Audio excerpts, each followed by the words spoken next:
నమస్కారం, నేను మీ కొర్వి వినయ్ కుమార్. అయితే రానున్నటువంటి లోక్సభ ఎన్నికల్లో బాండ్ల వ్యవహారం ప్రభావం ఎంత ఉండబోతుంది అనేది ఒక పెద్ద ప్రశ్నగా మారింది. దీని ప్రభావం ఏమైనా లోక్సభ ఎన్నికల్లో పడి భారతీయ జనతా పార్టీకి ఏమైనా నష్టం చేకూరుతుందా అన్న ప్రశ్న కొంతమందికి ఎదురవుతుంది. దానిపైన మాట్లాడాలంటే ముందు ప్రతిపక్షాల గురించి తెలుసుకోవాలి.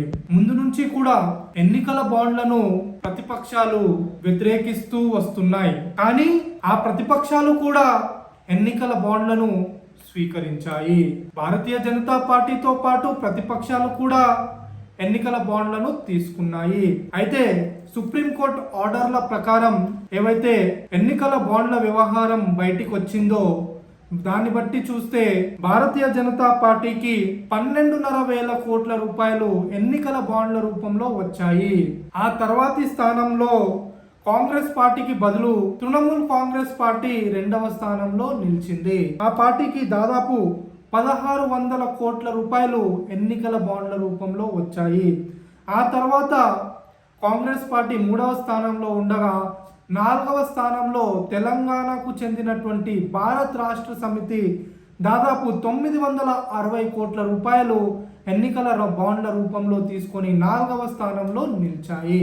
అయితే ఇక్కడ ఒక ప్రశ్న ఉత్పన్నమవుతూ ఉంది. కాంగ్రెస్ పార్టీ 2004 నుంచి 2014 వరకు ఎప్పుడైతే అధికారంలో ఉందో లేదా ఇతర పార్టీలు అధికారంలో ఉన్నాయో అప్పుడు నిధులు ఆయా పార్టీలకు ఏవైతే వచ్చి ఉండేవో వాటికి కనీసం అకౌంటబిలిటీ అనేది ఉండేది కాదు.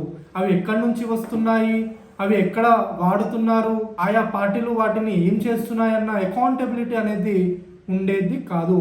కానీ ఎప్పుడైతే భారతీయ జనతా పార్టీ కేంద్రంలో అధికారంలోకి వచ్చిందో అప్పుడు ఎన్నికల బాండ్ల రూపంలో పార్టీలు విరాళాలను సేకరించాలని ఒక స్కీమ్ను తీసుకుని రావడం జరిగింది. ఈ స్కీమ్లో భాగంగా అన్ని రాజకీయ పార్టీలకు ఎన్నికల బాండ్ల రూపంలో డబ్బులు వచ్చి చేరాయి. అయితే ప్రతిపక్షాలు వాటిని తిరస్కరించినప్పటికీ కూడా ఎన్నికల బాండ్లలో డబ్బులు మాత్రం ప్రతి పార్టీ తీసుకుందనే చెప్పుకోవాలి. అయితే సిపిఐఎం పార్టీ ఒక్కటే ఎన్నికల బాండ్ల రూపంలో డబ్బులు తీసుకోలేదు.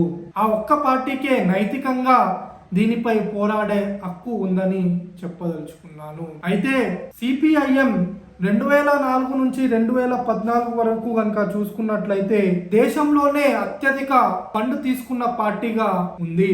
కనుక ఆ పార్టీ కూడా ఒకసారి ఆత్మ పరిశీలన చేసుకోవాలని కోరుతున్నాం. అయితే ఎన్నికల బాండ్ల రూపంలో డబ్బులు తీసుకునే ప్రక్రియలో ఎవరు ఎంత ఇచ్చారు అనేది బహిరంగంగా ఇంతవరకు తెలియాల్సిన అవసరం లేకుండా పోయింది. కానీ సుప్రీంకోర్టు ఆర్డర్ల మేరకు బ్యాంకులు ఆ వివరాలను బయట పెట్టడంతో ఇప్పుడు ఏ పార్టీకి ఎన్ని విరాళాలు వచ్చాయి, ఏ కంపెనీ ఎన్ని విరాళాలు ఎన్నికల బాండ్ల రూపంలో కొన్నది అనేది బహిరంగంగా తెలిసిపోయింది. అయితే తెలంగాణ రాష్ట్రానికి చెందినటువంటి మెగా ఇంజనీరింగ్ కంపెనీ దాదాపు 966 కోట్ల రూపాయలను ఎన్నికల బాండ్ల రూపంలో కొనుగోలు చేసింది. అయితే అందులో అత్యధికంగా ఏ పార్టీకి ఇచ్చారు, మిగిలిన ఇంకే పార్టీలకు ఇచ్చారు అనేది తెలియాల్సి ఉంది. అయితే భారతీయ జనతా పార్టీకి 12,500 కోట్లలో 6,000 కోట్ల రూపాయలు వచ్చాయని, ఇది ముమ్మాటికి ఒక పెద్ద స్కామ్ అని ప్రతిపక్షాలు చెప్తూ వస్తున్నాయి.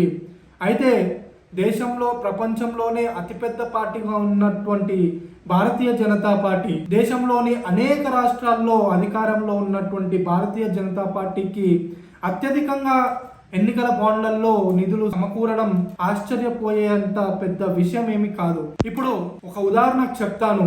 వినాయక చవితి పండుగ వచ్చినప్పుడు మనము 4-5గురికి చందాలు ఇస్తాము. అందరికీ సరిసమానంగా ఇస్తామా, లేదంటే వారి వారి స్తోమతను బట్టి వారి వారి కార్యక్రమాలు విగ్రహ సైజును బట్టి మనము చందాలు ఇస్తామా? పెద్దవారు వచ్చినప్పుడు ఎక్కువగా ఇస్తాము, చిన్నపిల్లలు వచ్చినప్పుడు తక్కువగా ఇస్తాము. ఆయా సందర్భాన్ని బట్టి మనం చందాలు ఇస్తూ ఉంటాము. అదే విధంగా దేశవ్యాప్తంగా ఉన్నటువంటి కంపెనీలు కూడా పెద్ద పార్టీ, ఎక్కువ రాష్ట్రాల్లో అధికారంలో ఉన్న పార్టీ కాబట్టి కొంచెం ఎక్కువ నిధులు ఇచ్చారు. ఆ తర్వాత రాష్ట్రాల్లో అధికారంలో ఉన్న పార్టీలకు అత్యధిక నిధులు ఇచ్చారు. ఆ తర్వాత అధికారంలో కాకుండా ప్రతిపక్షాలుగా ఉన్న పార్టీలకు తక్కువ నిధులు ఇచ్చారు. ఇది జనరల్గా జరిగే ఒక సాధారణ ప్రక్రియ కిందనే చూడాలి తప్పిస్తే దీన్ని భూతద్దంలో పెట్టి చూడాల్సిన అవసరం లేదు. అయితే ఆయా కంపెనీలు ఆయా పార్టీలకు ఎన్నికల బాండ్లలో ఫండ్స్ ఇచ్చాయని, ఆ తర్వాత వారికి లాభం చేకూరుస్తూ ఆయా ప్రభుత్వాలు కొన్ని నిర్ణయాలు తీసుకున్నాయన్న ఆరోపణలు ఉన్నాయి. అయితే ఈ ఆరోపణల్లో వాస్తవం ఎంత అనేది మనకు ఇప్పుడే తెలియదు. దీనిపై లోతైన విచారణ జరగాల్సి ఉంది. అయితే ప్రస్తుతం ఎన్నికల నోటిఫికేషన్ వచ్చిన నేపథ్యంలో ఆయా వివరాలు ఇప్పుడే తెలిసే అవకాశాలు లేవు. దీంట్లో క్విడ్ ప్రోకో ఏమైనా జరిగిందా అన్న అనుమానాలు కూడా ఉన్నాయి. అయితే ఇవన్నీ కూడా ఎన్నికల అనంతరం బహిర్గతం అవుతాయి. కాబట్టి అవన్నీ కూడా మనం ఎన్నికల తర్వాత ఎప్పుడైతే ఇవి బహిర్గతం అవుతాయో అప్పుడు చర్చించుకుందాము. కానీ ప్రస్తుతానికి ఎన్నికల నేపథ్యంలో ఈ యొక్క ప్రభావం ఆయా పార్టీలపై లేదా లోక్సభ ఎన్నికల్లో ఉండే అవకాశం ఏమాత్రం లేదని నేను చెప్పదలుచుకున్నాను. ధన్యవాదాలు.